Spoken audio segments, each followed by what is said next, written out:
like something that happened to me in my thinking about racism during that time.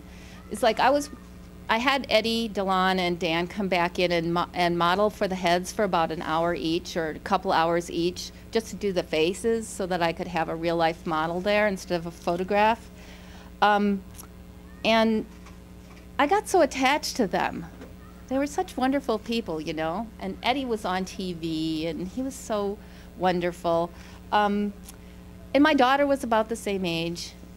And I started feeling really maternal about these guys. I called them my guys. If Anthony proposed a quote that wasn't respectful to my guys, I got angry. You know, I really felt a little bit protective.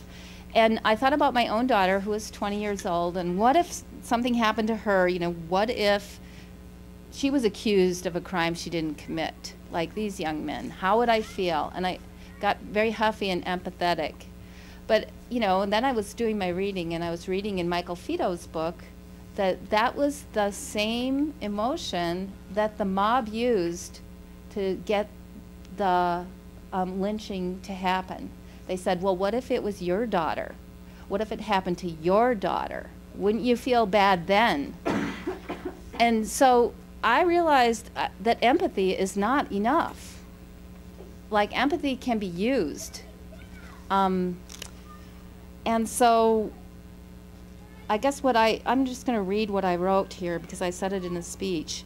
We cannot only empathize with people similar to ourselves, disengaging from those we consider to be the other.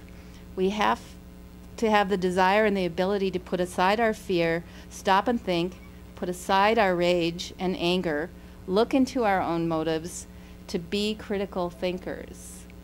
And so that realization that we still have to think. We can't rely on emotion, pure and simple, to guide ourselves.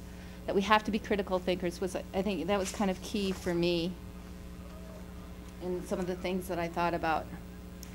I wanted to read a little bit that Anthony wrote about the quotes, because some people have asked me, why did you choose so many quotes from all over the world?